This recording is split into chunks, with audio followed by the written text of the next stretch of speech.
और मखलूक अपने खालिक को छोड़ बैठती है, खालिक को फिर भी रहना है। और अपनी मखलूक को अपनी जात के साथ मिलाने के लिए खालिक फैसला करना है।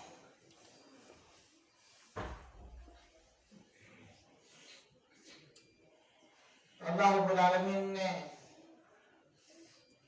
कुरान पाक की ग़िज़ा के जरिए नबी रहमत सल्लल्लाहु अलैहि वसल्लम के आली अखलाक के जरिए, आपकी मुबारक तालीमात के जरिए मखलूक को खालिक से मिलाया, भटके हुओं को राह दिखलाई।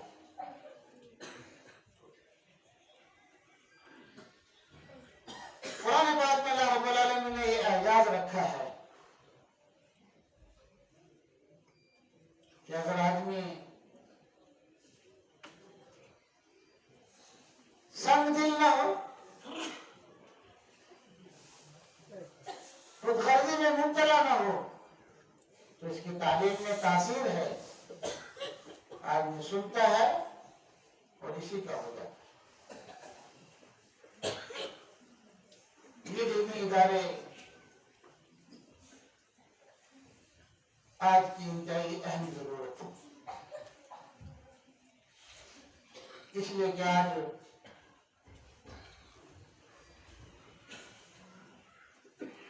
गफलत का पर्दा बढ़ता चला जा रहा है। मादियत के सलाम में आदमी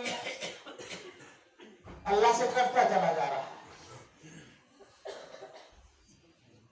आज इसकी बहुत ज्यादा जरूरत है कि बस्ती बस्ती पुरानी मकाजिब हो और फिर कुछ बस्तियों के बाद इन मकाजिब से दो कदम आगे एक मदरसा हो, जिसमें ये नई नस्ल के बच्चे उलूम इस्लामिया हासिल कर सके। एक मौके पर फरमाया नबी रहमत सल्लल्लाहु अलैहि वसल्लम ने,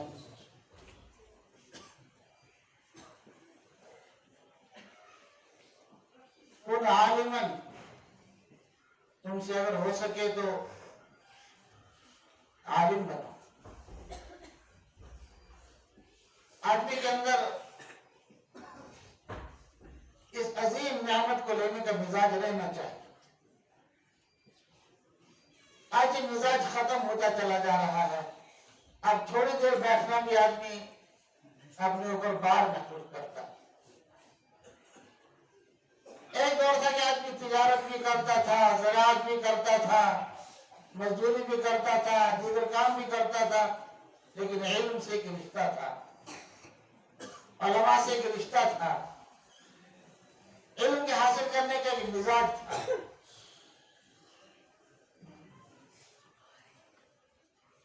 आप सारे काम रिज़वानुल्लाह ताला अलैहि के वाक़ियात पढ़ेंगे तो हैरान रह जाएंगे। एक एक हदीस के लिए 100 मील का सफर किया, एक एक हदीस लेने के।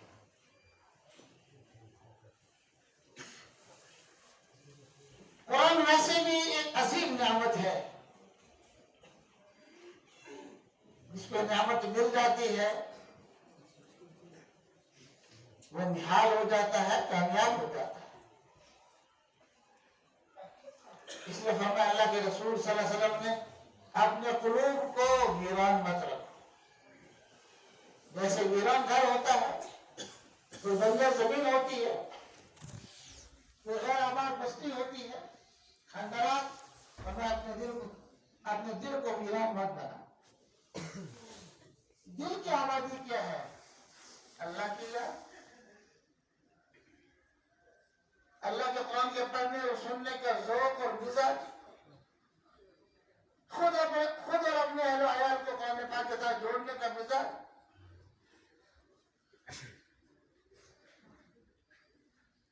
तो फरमाया रसूल रहमत सल्लल्लाहु अलैहि वसल्लम ने, कुन आलिमन, मौका मिले तुम्हारे पास वक्त और गुंजाइश हो तो आलिम बनो।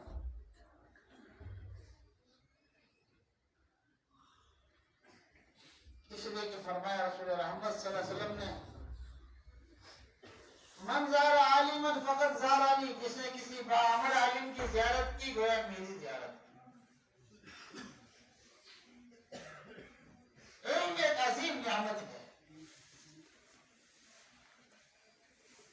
तो फरमाया कोशिश करो, मौका मिले आलिम बनो। हो सकता है किसी को मौका ना मिले, फिर क्या मायूस हो जाए कि नहीं? आप मुतालिम बनो, तालिम बनो।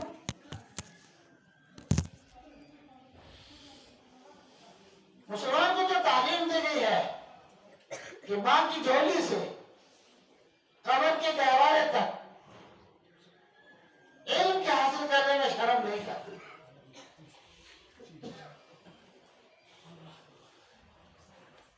अल्लाह की मारिफत और रज़ा हासिल करने में शर्म नहीं करना। और ये तो मोमिन के लिए लाजिम है कि वो किताब किसी किताब हिदायत कहा गया है, उसके साथ हर मुसलमान का ताल्लुक होना लाजिम है।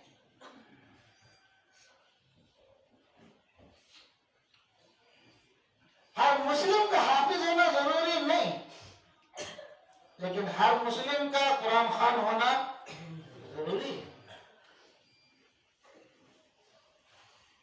हर मोमिना का आलिम होना जरूरी नहीं, लेकिन हर मुस्लिमा मोमिना का कुरान खान होना जरूरी है।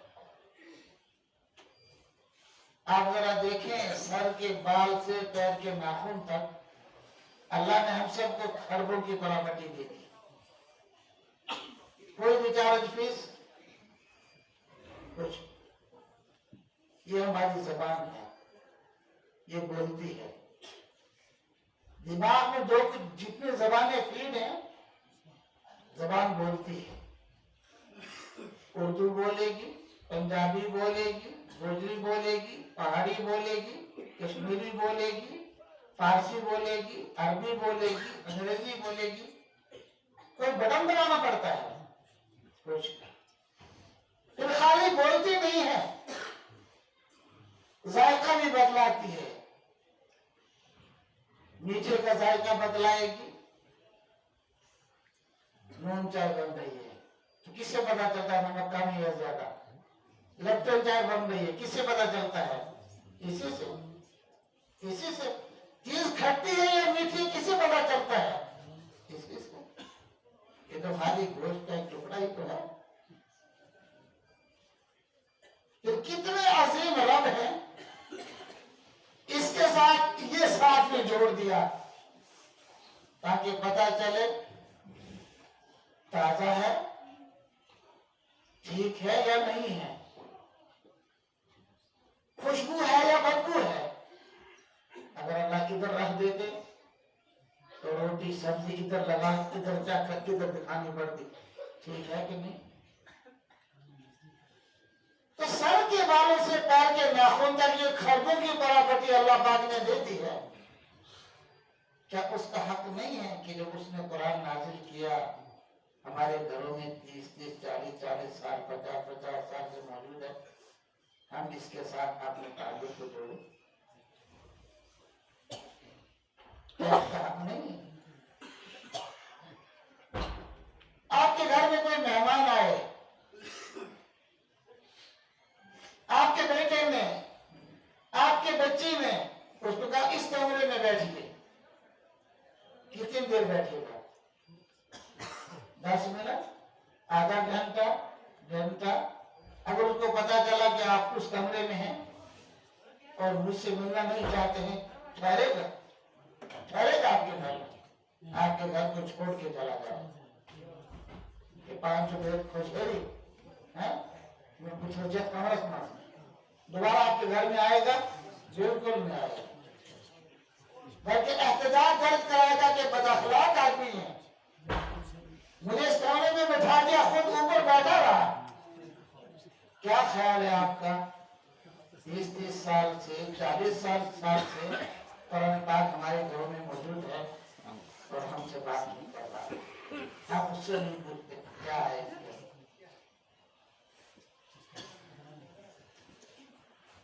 खुदा गवाह है, जिम्मेदारी से अर्ज कर रहा हूं, ये मदारिस हमारे लिए अजीम तरीन नेमत है कि सब कुछ एक ही जगह दस्तयाब हो रहा है। सही पढ़ना भी, सही समझना भी, उसके साथ जो कुरानी उन्होंने उनको भी एक ही जगह पढ़ाया जा रहा है। इससे बड़ी नेमत वो क्या होनी चाहिए। मैं अक्सर कहा करता हूं, कौन इन इदारों की नुसरत करती है, इसकी कोई फंडिंग नहीं है, इसकी फंडिंग ईमान वाले की देन, इसकी फंडिंग ईमान वाले की देन, वो भी उसकी मर्जी पर।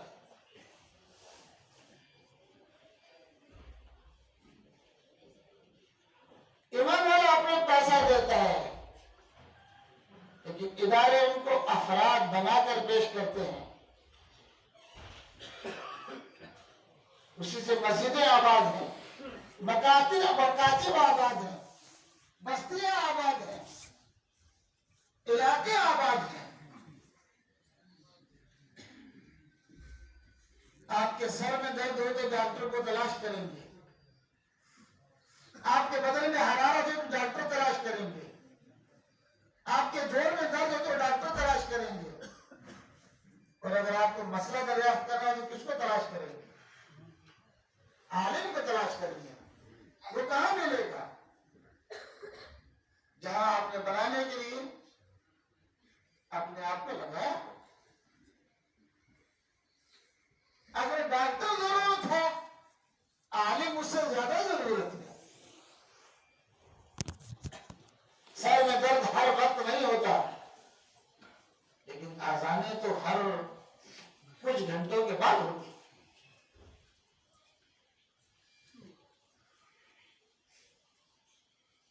इन उलमा की, इन हुफ्फाज की, इन इदारों की जरूरत है, और ये इंतहाई जरूरत है। खुशकिस्मत होता है वो इलाका जहां कुरान पाक का कोई इदारा हो, जिसमें कुरान पाक पढ़ाया जाता हो, समझाया जाता हो, उन्होंने इस्लामी की तालीम दी जाती।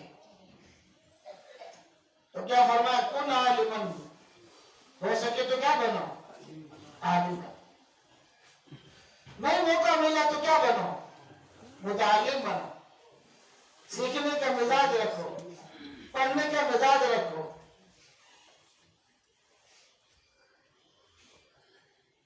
और अगर ऐसा नहीं किया तो कुरान पाक कैसे पढ़ेगा? हर मुसलमान के लिए लाजिम है, मर्द हो या औरत, उनकी औलाद उनकी आंखों के सामने इस काबिल हो जानी चाहिए कि वो कुरान पाक को सही पढ़ सके। ये कितनी अजीब बात होती है कि हम इस पर तो यकीन रखते हैं कि आखिरत है,